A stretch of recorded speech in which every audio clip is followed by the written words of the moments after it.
music. I'm a clarinetist. My master's degree is in nonprofit management. I've been helping people write grants, and I've been writing grants, and I've been giving out funding as a program officer for the past 25 years. So that's my career. My expertise is grantsmanship. So I'm a little different from the other presenters who have been presenting today. And what we determined was that for international students, there's not a lot of help for you all on campus. And a couple years ago when I started, I've been here for 3 years, when I started looking at the situation about how can we help the UF students get funding from fellowships and grants, one of the areas that had a big gaping hole was funding for international students and how hard that is. So myself and my graduate assistant, Suchitra Yelapantula, who is a computer engineering student, she's here filming, and also we have the Digital Worlds filming today, to try to give you some resources beyond what you have right now to help you get some funding. I have to say that it's not an easy task to get funding if you're not a U.S. citizen.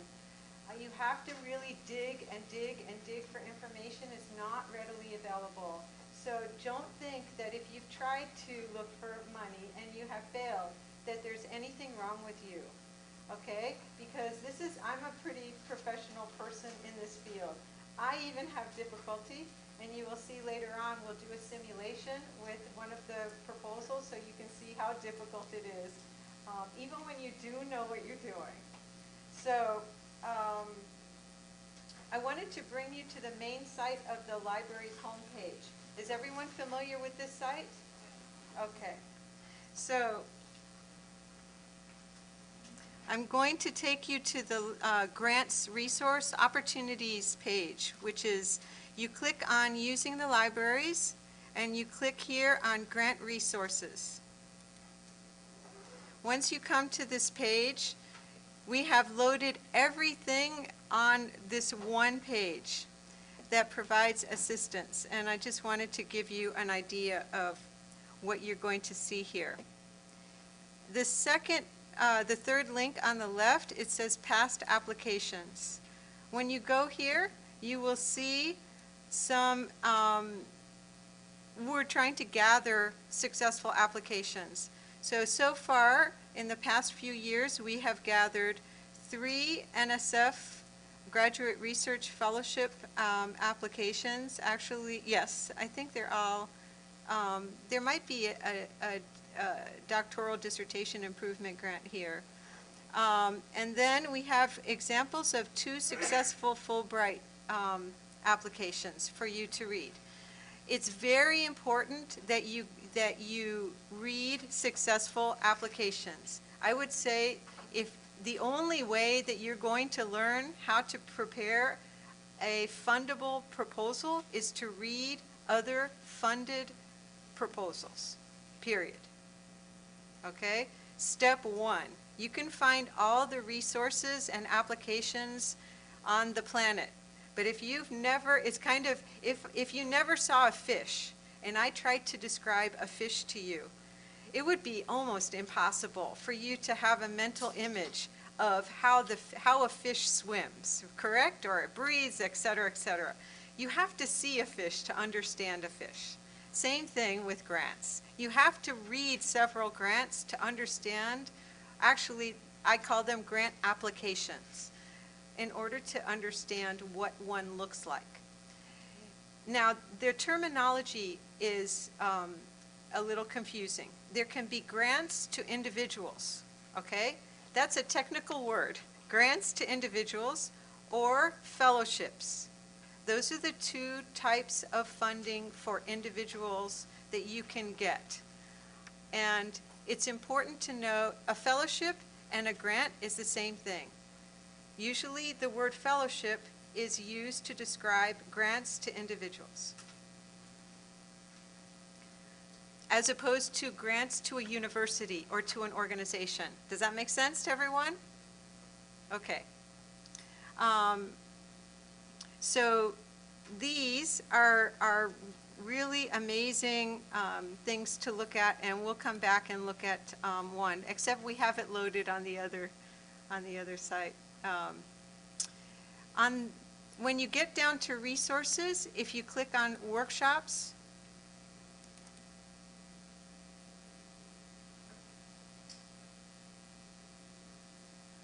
you come to our workshop page. Since November of 2009, we have been filming and uploading all of the trainings for all of the available applications possible. So if you start here, workshops for students, we have NSF workshops, we have the video, and we have the checklist, which I developed using the guidelines to help students understand what the components are without being confused. Then we have the slides from each presenter, and then we have the application loaded that you have already seen, where I've taken you to see where the applications are. We have the NSF DDIG. You should know that the NSF DDIG funds students who are visiting here who are not U.S. citizens. Did you know that? No. So doctoral dissertation improvement grants will be awarded to non-U.S. citizens as long as you are studying in this country. If you're already here and you're interested in a PhD program, and you've been accepted into the PhD program and you have your letter that says that you're accepted, then I would suggest that you look at the training information that we have here. You can view the video of the trainings and then see the slides, etc. So that should be very helpful to you. You can see we've done several different DDIG sessions. Some of them are on biological sciences, and some of them are SBE, which is social, behavioral, and economics. So you should know that National Science Foundation funds more than science, pure science. They also fund anthropology, they fund ethics, they fund all types of economic issues. So some of the social sciences, anthropology, archaeology, other social sciences are also funded by NSF. So another rule that you want to keep in mind is when you see a word, the word science, you have a meaning of what you think that word means. But it can restrict you. You can say, oh, I'm not studying the sciences. I'm studying humanities. I'm studying social sciences. So you never go to NSF to look at the opportunities that are available to you because you think the word science doesn't apply to what you're doing. That's a common mistake that I see in grantsmanship, where people misunderstand the words that describe the program and think that they are not eligible when they really, truly are eligible. Okay, I wanted to go, so this is an important page, and we're going to load this workshop and many of the workshops that are being filmed today onto this site, so then you can come back and take a look at anything again. And also you can send the links to your friends, and we can help a lot more people than are in this room. Now, if you look here, we have a link for fellowship grants, students. Loading.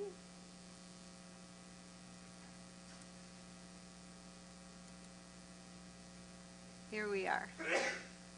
So Suchitra created this page for you all, and you can see that it's a table of contents, and it's divided up by resources for the individual appropriate groups. So undergraduates is one group, and then funding for graduates and PhD, postdoc, faculty.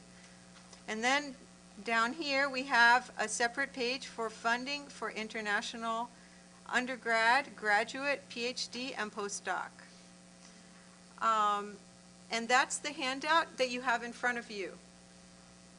So what we've done is we've given you the link, so when you come to this page in your own home, you can click on the link and go directly to the guidelines to find out whether you are eligible for this, or if this matches up with your research area, or the timing of your need, or etc. You should remember always that a fellowship is an award. It's not based on need. It's based on merit. So you must prove your merit, the merit of the past work that you have done in this topic, the merit as a human being, the type of person that you are, what you're interested in. Because the sponsor, we call funding agencies, we call them sponsors. The sponsor is investing in whom? They're investing in you. It's like investing in a business or investing in anything that you think is important. They have to, when they read your proposal, actually think, wow, this person and their research is a terrific investment for me. But if they don't feel that way about you because you don't connect with them on an emotional level and on an intellectual level, and you show that you have merit, that you have evidence of the type of person that you are and the type of research that you're doing and how that research is going to change humanity in some way, how you're going to benefit humanity, then you might as well not even do this work. It's a lot of work. But once you start to do it and you learn more and more, and once you read these proposals, it should help you a lot. So let's go to this IEFA.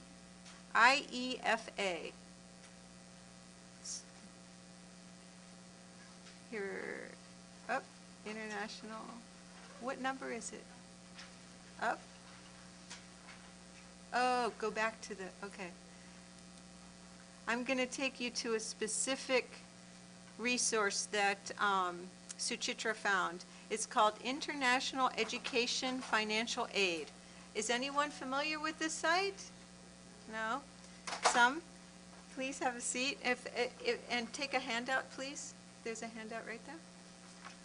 So this site is the most comprehensive database of international opportunities for non-U.S. citizens that's free, that you don't have to pay for. So I would say that this is an excellent place to look for resources for your research and your education. Another resource is called the Foundation Center Online Directory. You should write that down, the Foundation Center Online Directory. It is very expensive to buy the database access for this directory. It is only going to give you foundations. So let's just talk about these terminology. The difference between government grants like NSF, NIH, NEH, NEA, National Endowment for the Arts. Those are all government grants. Of the government grants, we only found 2 for which non-U.S. citizens are eligible. And that is NEH fellowships, but you must be in an institution in the United States for 3 years prior to applying for National Endowment for the Humanities. And the second one is NSF, Doctoral Dissertation Improvement Grants. You must be in the U.S., studying in a U.S. academic institution. Otherwise, you need to look for money from non-government sources, otherwise known as foundations, right? Or organizations, or associations, or individual donors or family foundations. That's all private money. So there's 2 kinds of money. There's government money or public money, and then there's private money. You're going to do better in private money. Unless you're getting a Fulbright and you are in your home country and you apply for the international funding for Fulbright. We have 4 people who did that. So while you're in your home country, you can apply as an international student through the Fulbright program and then choose to go to study in another country or to get Fulbright funding. Does that make sense to everyone? Yes? I just want to make sure that this is at common denominator language, common denominator information. Are we doing okay so far? Yes. So if you are already here, you cannot apply for Fulbright in your country? Correct. You have to be in your country, in your home country, your residential country, and then you can apply for Fulbright. Can you apply only for your second year and third year, or you have to apply directly from the beginning? I have no idea. Because this workshop is not specific to any individual program. It's a general workshop. So the objectives, which I forgot to give you, is to give you the playing field for what's available for international students.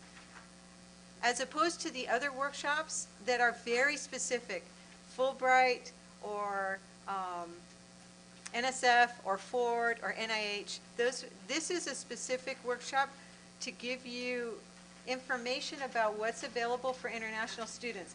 Let's say that I chose one of these to teach you, then I don't teach you any of this other information, and you've wasted your time with me. So my goal is to prepare you to do the research, to look for something in particular that will fund you.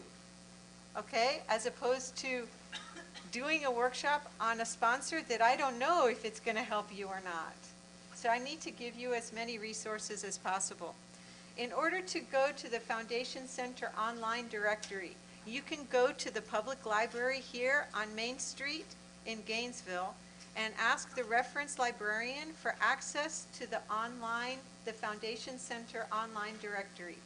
No cost to you to use it.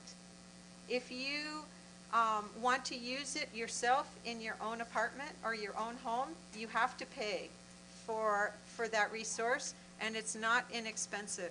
Also, when you go to the public library, you can look for directories that say fellowships or grants to individuals. And you can search in the hard copy directories that they have in their little library. It's called the Foundation Center Library. It's located within the main library in Gainesville, the main public library.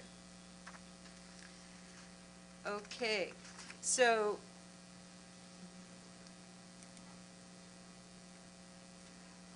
and pretty much you're welcome to look at any of the other aspects on this webpage, but I've gone over the ones that you really need to pay attention to.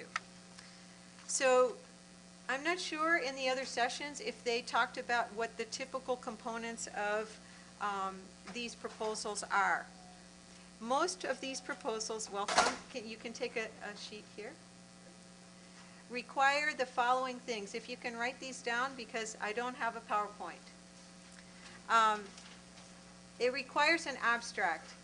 The abstract is usually the summary of what you're proposing, correct? It's usually 1 page. Sometimes it's only 1 paragraph, and sometimes they give you word limit on the number of words or characters you can put into that space.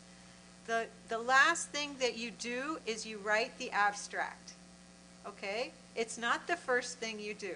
When you see the guidelines for the components of a grant proposal, you do not work on them in the order in which they appear in the guidelines. You organize them according to the logical way that you prepare a grant proposal. So the last thing that you do is the abstract. From my point of view, if another presenter came to do this presentation, they would give you their viewpoint, and it might be different. So from my perspective and my experience, you do the abstract last. Another component are going to be the essays and the narrative. Sometimes they use the word essays, sometimes they use the word narrative. Sometimes they will tell you what the essay questions are. Sometimes they will not even give you essay questions. So how do you proceed if you have no essay questions? You read the guidelines and you create your own questions that you're going to answer to meet the criteria for selection that the sponsor agency articulates in their guidelines.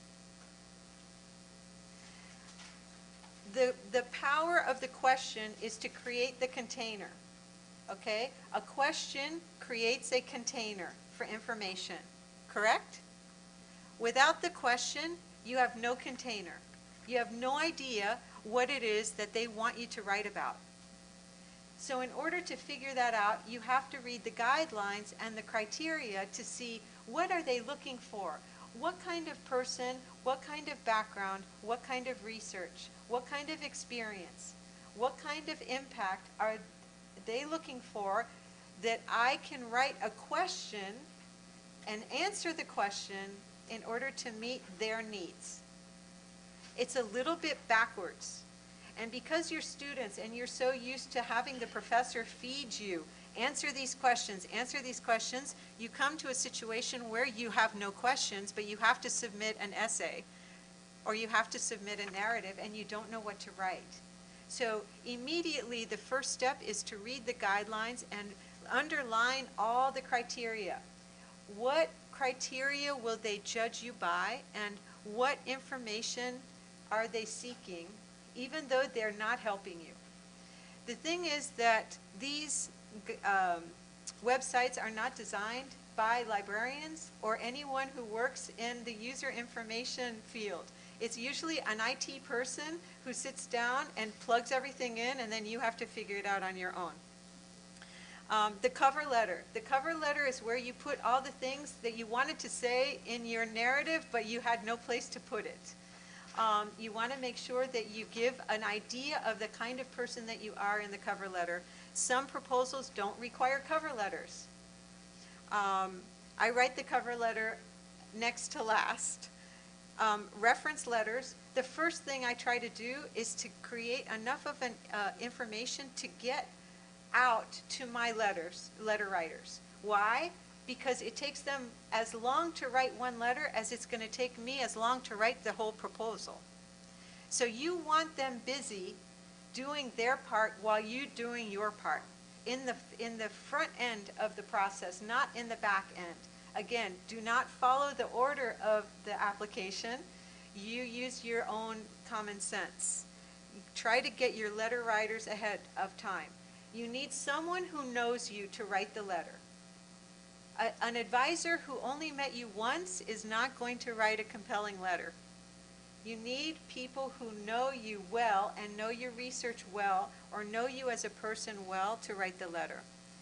You need transcripts most of the time. You need a CV and a resume that should be very specific. I don't want to go into all the particulars because then we lose the whole session. I have a panel of funded award winners who are international students who are studying here on scholarship, on Fulbright fellowships that they wrote in their home country, and now they're here. So I want to get to them, but before that, Suchitra, can you come up and demonstrate a little bit about how to, this is a simulation of what we went through to understand the application process for the Smithsonian Institute. So the Smithsonian, you can go ahead. The Smithsonian has applications for non-U.S. citizens. And it's to do your study in the Smithsonian. So you're using the resources that are available at the Smithsonian Museums. Is everyone familiar with the Smithsonian Museums in Washington, D.C.? There's museums, it's a historically significant museums of almost every topic that you can imagine. From biology to musical instruments, to the arts, to aviation, you can imagine it, and there's probably a component of that in the Smithsonian. So we said, okay, we came to the main website, right? And then Suchitra can explain to you kind of what happened once we found this. What happened to her? Okay, so like Bess said, we were trying to create a sample application yesterday and trying to figure out how to do it. So we came to this website, and I found that so you have the program guidelines. These are pretty clear. It gives you the eligibility and how to apply and who is eligible to apply.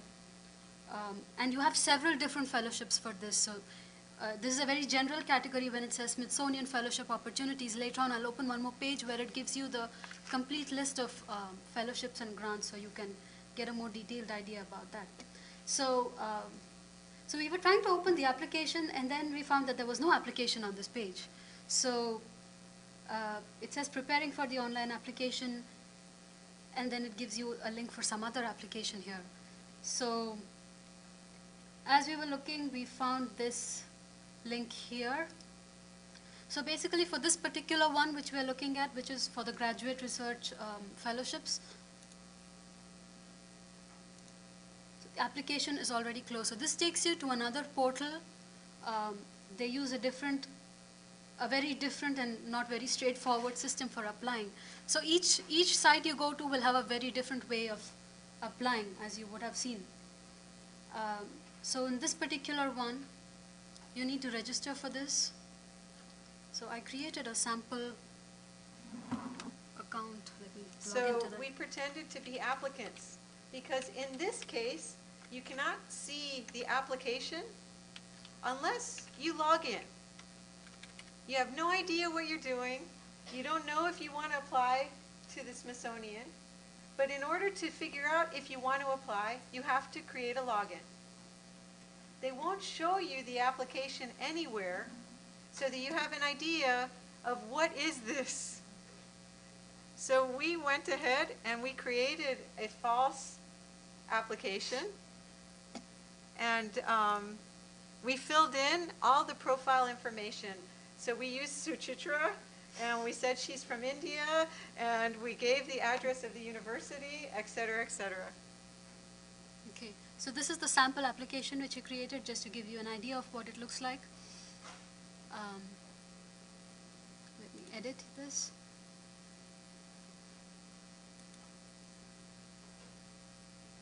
Okay, it's going to take some time.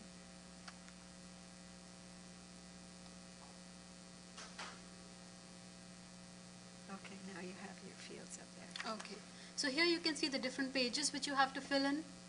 So this particular application is a little complicated in the sense they have a very circuitous route to apply, and you need to fill in all this data before you can get to. So this is all the personal information, the academic history, your program choices.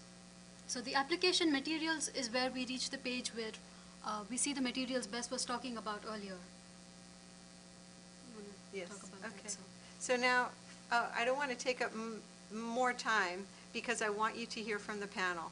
So now you actually have an idea that you have to submit an abstract, your uploading of your reference information, your bibliography, your CV, get it?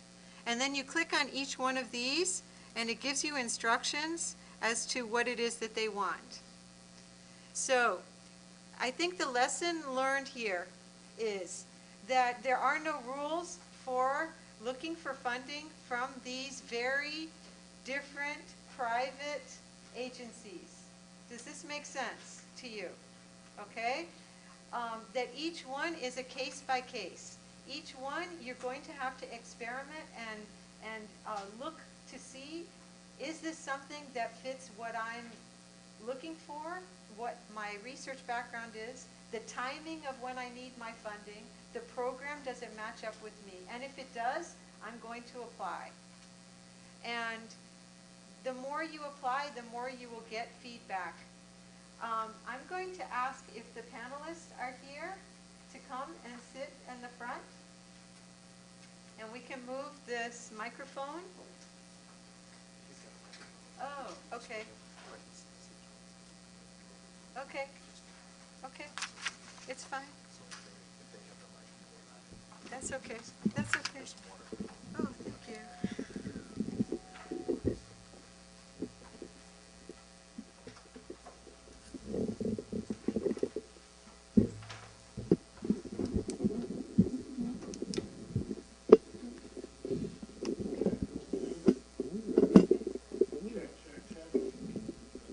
So when you're thinking, if you can speak into the mic, that would help on the recording.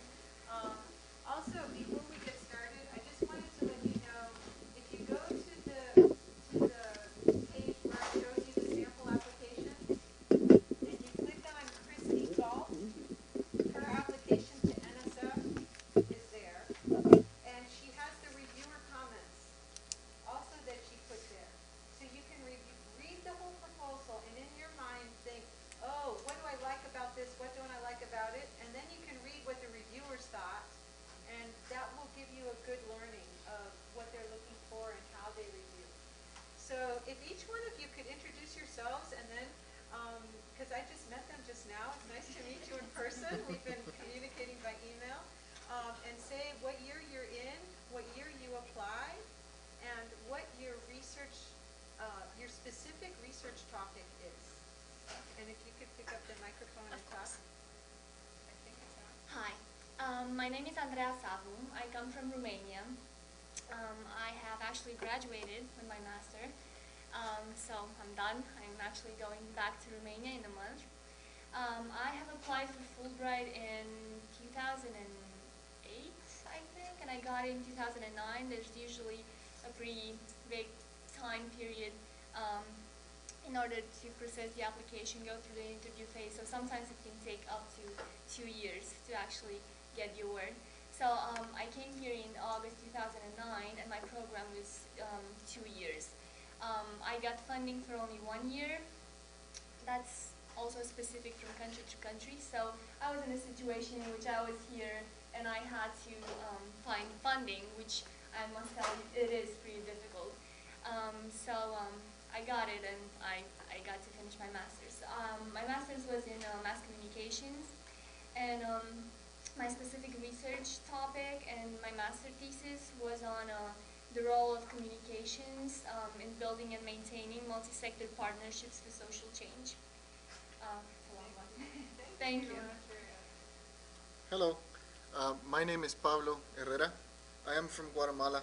I came here with Fulbright LASPAO award, and I've been researching crop pollination with bees, and using honeybees and wild bees. And I, like Andrea, applied in 2008. I didn't get a definite answer until 2009. Those periods of waiting can sometimes complicate looking for funding because you don't know what to do in the meantime. And I've been here for almost 2 years. I expect to graduate at the end of summer.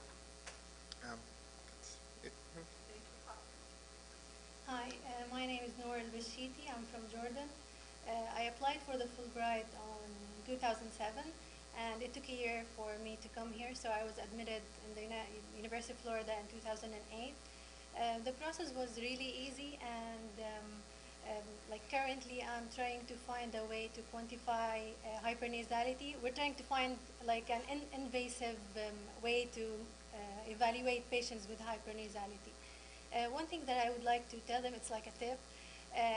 You can bypass the fact that you are a non-US citizen or that you don't have a green card for the grants. The way that you have to do that, you can search for like funding specifically for dissertations, and you can ask for that like your advisor should be the PI, and you can be the co-author. So that way, like I actually applied for that. I didn't get the grant, but it was actually processed. So you can use that. So I don't know.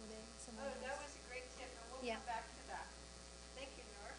And Marjorie. Hi everyone, my name is Marja Sormunen and I come from Finland, and I'm a Fulbright visiting scholar. I'm finalizing my PhD here, which means that I applied for a Fulbright grant 2009. It was 1st of August. The deadline, and I got the information that I was accepted about 15th of September, so it was pretty fast. And but I started much earlier, 2 years earlier, to apply for another funds, and I might tell you a little bit more about that as well.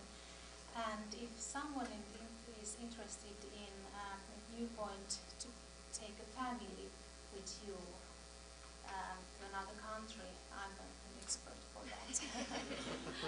What's your area of study? Oh, sorry, I didn't. And that's an interesting question as well, because I'm coming from University of Eastern Finland and Department of Nursing Science.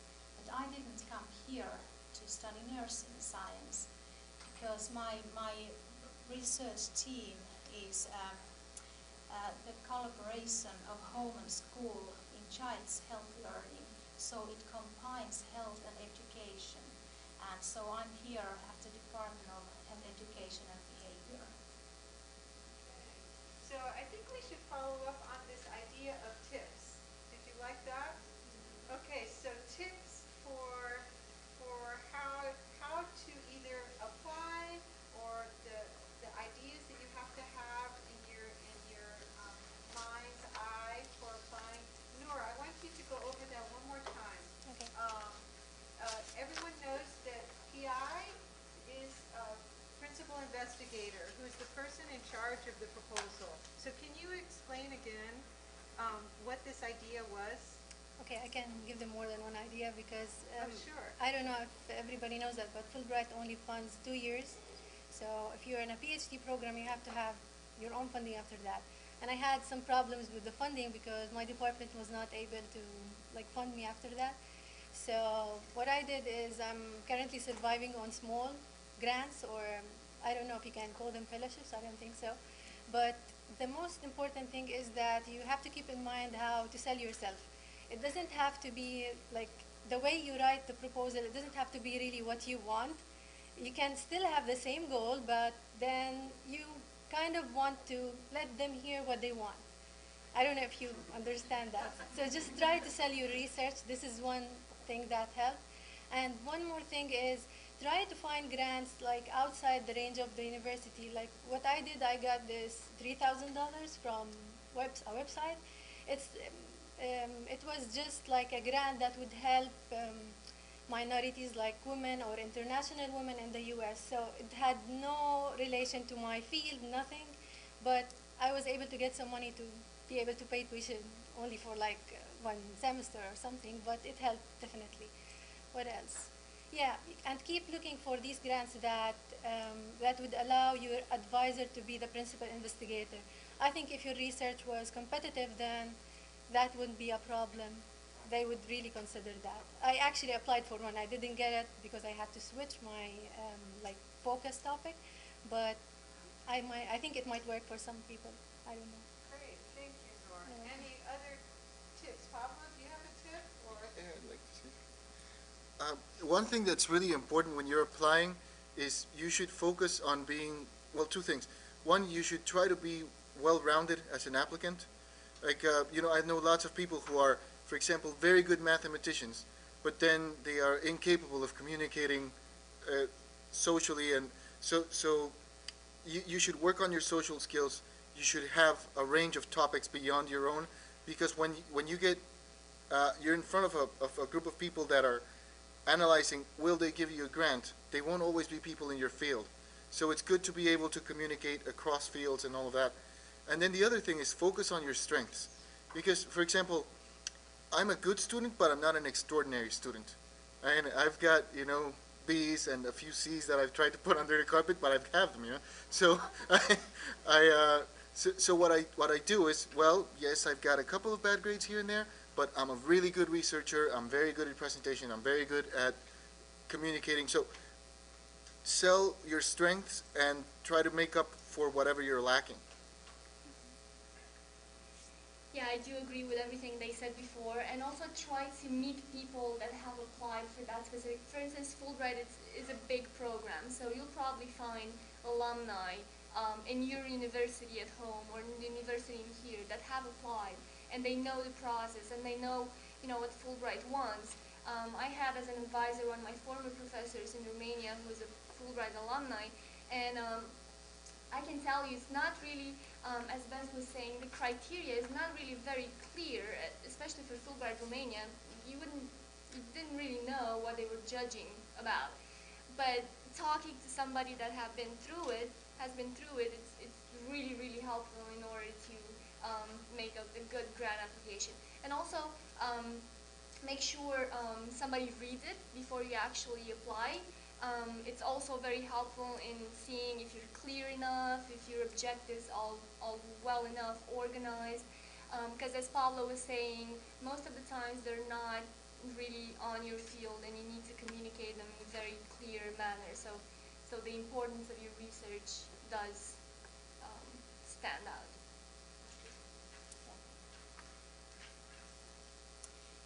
Thank you. I could add that also that for me it was very important that I showed my um, research plan to other people. The other also from not only for my own advisors, but also from people from a different field. For example, I showed it to my friend, a Finnish friend who lives in the United States, and she showed it to her husband, who is a Native American. And her husband immediately sent me an email and, do you mean that your research proposal, is it like, is the theme about homeschooling? And I had to say, no, nothing about homeschooling. It's about home and school collaboration together. So he had already misunderstood that, the central theme. So that told me that I have to be much more specific in my aims and in my writing. Can we can take questions from the audience, but I want to ask them one more. If you could quickly say, what's one question, so let's say the container you're trying to create, what's one question that you think would have to be answered in one of these fellowship proposals? Can you give an example of a question that you would think that a reviewer would want to have an answer to? Why is that important to our country? So, Yeah, one of the main, for Romania at least, was why is that important to us as a country? Because how the way Fulbright works is that you're not only an ambassador of your country in the U.S., but also you need to come back for at least 2 years in order to share the knowledge you have acquired abroad. So it's a sort of exchange that has that core of sharing when you go back. So the degree of importance of your research is extremely relevant to them. So stating that really clearly, why is that important for us as a country? Or, if you're not applying with your own country for, that specific field or for the humanity itself, but, why should we care? And you can also, I advise you to look what kind of research was done before. You probably do that for your own research, but try to build on stuff that has already been done, and try to make it clear how you could make a difference and continue that progress. that's perfect. Pablo? Okay, I think that two things that are really important is, one, you should be aware that wherever you're coming from, I think that we must have many different nationalities here. The conditions are different, but the people who you're addressing will not always know. So what is very important in your country might not be important somewhere else. So have a clear background of where you're coming from, and like Andrea said, explain why that is important. And the other thing is, show them that you have a clear buildup of goals. Like, I want to study this because of this, and then after I've graduated this, I'm going to work on this, then I'm going to study this, and show them that you are not just thinking, I'm going to go to school and I'm going to get a job. Show them that you have long-term, clear goals for improvement. Perfect. And Mark? I can only add to that is like when I applied for Fulbright, they were really interested in not just why is that important for your country.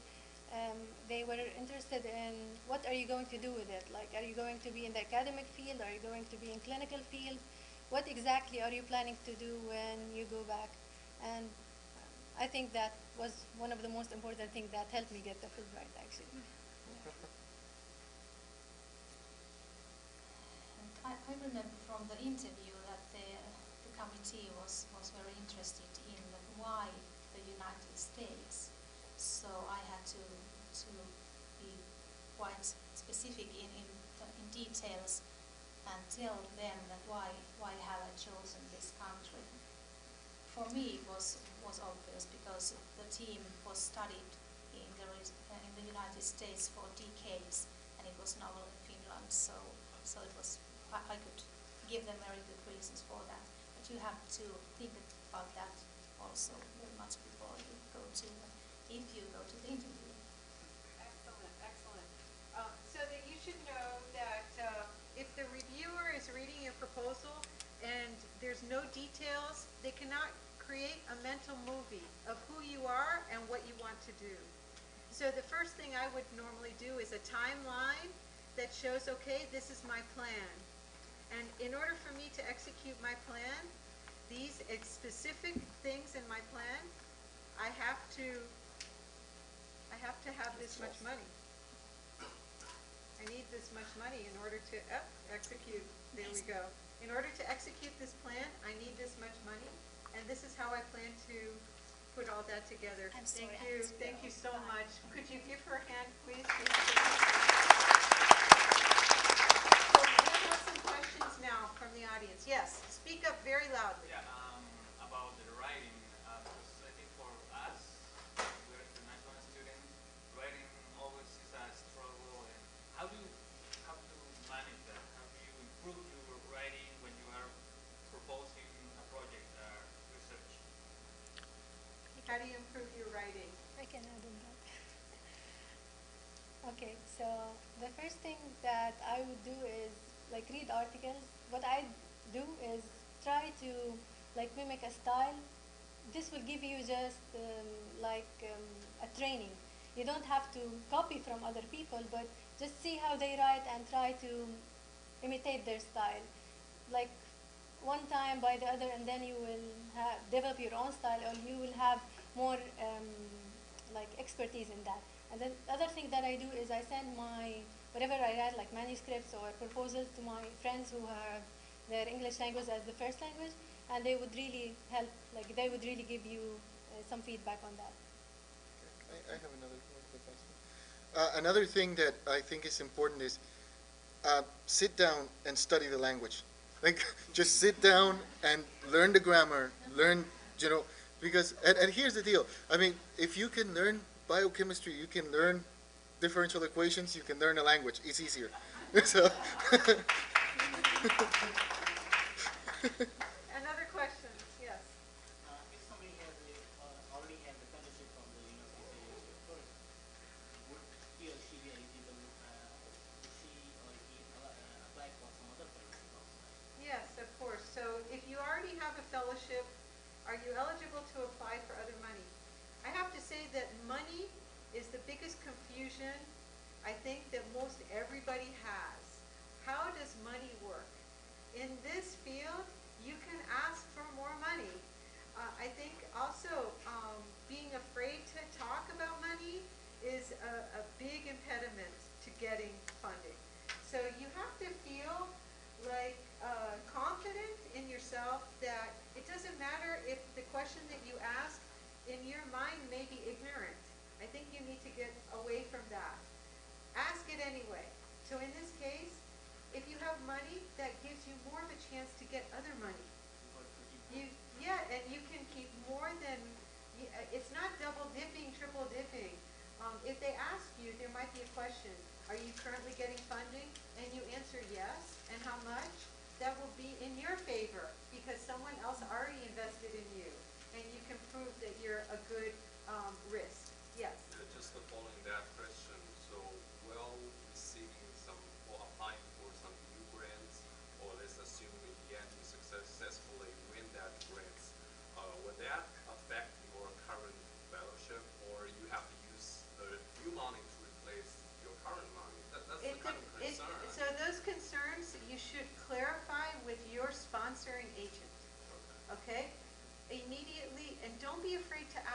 questions. I think that that's, you know, again, the money thing, it puts people in this weird place.